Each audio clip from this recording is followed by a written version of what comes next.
ఎనికిది ప్రసాద సెల్లో ఒక second.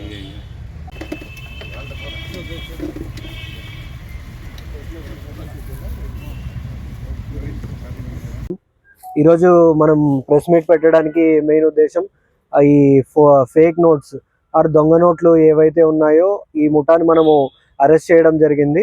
So వాటికి సంబంధించిన ప్రెస్ మీట్ కోసం అని చెప్పి మనం ఈరోజు చేస్తున్నాము. సో ఇందులో పట్టుబడిన మొత్తం ఎంతమంది ముద్దాయిలు ఈ దొంగ నోట్లు దాంట్లో ఉన్నారంటే మొత్తం 9 మంది ఉన్నారు.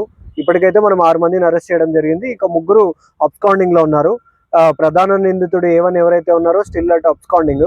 సో తనను కూడా నెక్స్ట్ క్లూస్ రాబట్టి మిగిలిన 3ని కూడా త్వరలోనే పట్టుకుంటాము. సో ఇప్పుడు పట్టుకున్నటువంటి ముద్దాయిల వివరాల్లోకి వస్తే ఫస్ట్ వచ్చేసి మొహమ్మద్ జుబైర్, తను వచ్చేసి బెల్గావ్ జిల్లా కర్ణాటక రాష్ట్రం. నెక్స్ట్ ఇంకొక మాణిక్య రెడ్డి అని చెప్పేసి తను వచ్చేసి హైదరాబాద్ సిటీ. సుమన్ వచ్చేసి భూపాలపల్లి జిల్లా తెలంగాణ రాష్ట్రం. నెక్స్ట్ సైమన్ కూడా హైదరాబాద్ సిటీ జేజే నగర్ కాలనీలో ఉంటాడు. నెక్స్ట్ వెంకటేష్ వచ్చేసి పేరూరు గ్రామం సత్యసాయి జిల్లా.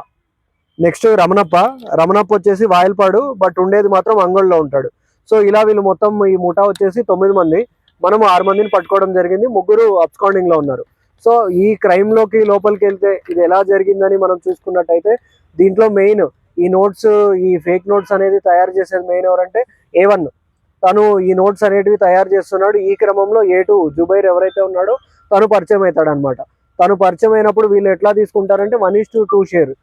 సో 1% అంటే 1 lakh suppose fake notes, original notes ఇస్తే 2 లక్షలు ఫేక్ నోట్స్ ఇస్తారు. ఇలా వీళ్ళిద్దరూ క్రమంగా చేసుకుంటా ఉన్నారు. లైక్ 1-2 years నుంచి చేసుకుంటా ఇట్లా ఇచ్చుకుంటున్న క్రమంలో ఏవైతే వీళ్ళకి దీంట్లో లాభం వస్తుందో ఒరిజినల్ నోట్స్ అవి వీళ్ళు ఈక్వల్గా షేర్ చేసుకునేవాళ్ళు.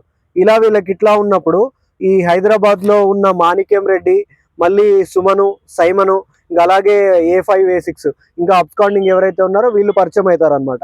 వీళ్ళు పరిచయం అయినప్పుడు వీళ్ళు లాస్ట్ 3 months బ్యాక్ ఏం చేస్తారంటే వీళ్ళందరూ కూడా జుబైర్ దగ్గర నుంచి మళ్ళీ A1 నుంచి ఒక 2 లక్షల డబ్బులు అనేది తీసుకుంటారు. ఈ 2 లక్షల డబ్బులు తీసుకొని సర్క్యులేట్ చేయడం అనేది స్టార్ట్ చేస్తారనమాట. ఈ క్రమంలోనే వీళ్ళకి మొత్తం అంతా కూడా ఒకే దగ్గర సర్క్యులేట్ చేస్తే డౌట్ అయిపోతుంది. సో వేరే ప్లేసుల్లో ఎక్కడున్నారని చెప్పి చూసుకుంటున్నప్పుడు అదే టైంలో అంగళ్ళు గ్రామంలో ఉన్న ఎవరైతే ఉన్నారో రమణప్ప, మళ్ళీ పేరూరులో ఉన్న వెంకటేష్ వీళ్ళు పరిచయం అవుతారనమాట. వీళ్ళు పరిచయం అయిపోయి వీళ్ళ బిజినెస్ ఏదైతే ఉందో ఇదంతా వేరే ఏరియాలోకి షిఫ్ట్ చేయాలని చెప్పి చూస్తారు. ఆ టైంలో వీళ్ళు కూడా పరిచయం అవుతారనమాట. ఇదిలో ఉండగా నిన్న సాయంత్రం 3 గంటలకి దొమ్మన బావి దగ్గర వీళ్ళందరూ కూడా 2,10,000 ఈ డబ్బులు పెట్టుకొని ఈ డబ్బులంతా డిస్ట్రిబ్యూట్ చేసుకొని డిఫరెంట్ ఏరియాస్లో మనం సర్క్యులేట్ చేద్దాం అనుకున్న టైంలో మనకి ఇన్ఫర్మేషన్ వచ్చింది. ఇట్లా ఫేక్ కరెన్సీ ముఠా అనే వాళ్ళు ఇట్లా కొంచెం పెట్టుకొని దీన్ని సర్క్యులేట్ చేయాలని చూస్తున్నప్పుడు మనం ఇమీడియట్గా పోతానే వీళ్ళు 6 మంది దొరికారు. ఫర్దర్ ఇంట్రాగేషన్లో దీంట్లో మెయిన్ ఎవరంటే A1, వాళ్ళు కాకుండా ఇంకా మిగిలిన 2 కూడా అబ్స్కాండింగ్ లో ఉన్నారు. సో వీళ్ళు 2,10,000 వీళ్ళని మనం పట్టుకున్నప్పుడు మనం సీజ్ చేసింది ఏంటంటే వీళ్ళ దగ్గర ఉన్న 2,10,000 ఫేక్ నోట్స్, ఇది కాకోకుండా వీళ్ళ దగ్గర ఉన్న 6 మొబైల్స్ కూడా మనం సీజ్ చేయడం జరిగింది అనమాట. సో వీటన్నిటిలో కూడా బాగా కష్టపడిన వాళ్ళు మా రూరల్ CA ఎవరైతే ఉన్నారో రవినాయక్ గారు, మా SI మధురామచంద్రుడు, ఇది కాకుండా సిబ్బంది ప్రసాద్, చక్రి, వెంకటేష్, ప్రతాపు, శ్రీనివాసు. సో వీళ్ళందరూ కూడా దీంట్లో బాగా కష్టపడినందుకు నేను ప్రత్యేకంగా అభినందిస్తున్నాను. అండ్ వీళ్ళకి రివార్డ్స్ కూడా ప్రపోజ్ చేయడం జరుగుతుంది. అండ్ మిగిలిన అక్యూజ్డ్ని కూడా త్వరలో పట్టుకుంటాం. ఇంకా లింక్స్ ఎక్కడ ఉన్నాయనేది కూడా మేము త్వరలో ఛేదించడం జరుగుతుంది. Thank you. వాళ్ళ దగ్గర నుంచి తెచ్చుకోవడము, లేకపోతే వాళ్ళ ఊర్లో ఎవరైనా తెలిసిన వాళ్ళు ఫేక్ పాత నోట్లు ఉన్నాయని అవి తీసుకొని వీళ్ళు తీసుకుంటారు. వీళ్ళు తీసుకొని వీళ్ళ దగ్గర ఉన్న ఫేక్ కరెన్సీని ఇంజెక్ట్ చేస్తారు మార్కెట్ లోకి. మిషన్ ఏం లేదు, అదే మనకి మెయిన్ ఏంటంటే మెయిన్ ఇవన్నీ మనకు తెలియాలంటే A1 ని పట్టుకుంటే ఎక్కడ తయారు చేస్తున్నారు ఏంటి అనేది మనకు ఫర్దర్ గా తెలుస్తుంది. ఆ మిషన్ కూడా తన దగ్గర నుంచే తయారు చేస్తే మొత్తం అంతా కూడా సర్క్యులేట్ అయ్యింది. సో దీంట్లో మెయిన్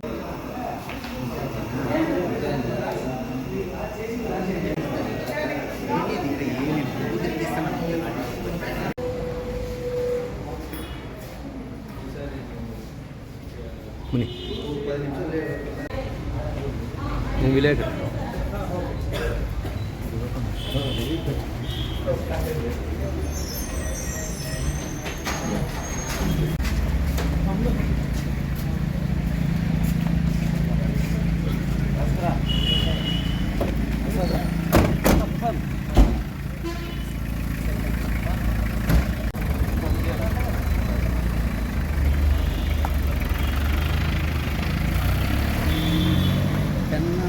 అదే నాకు అర్థమైతే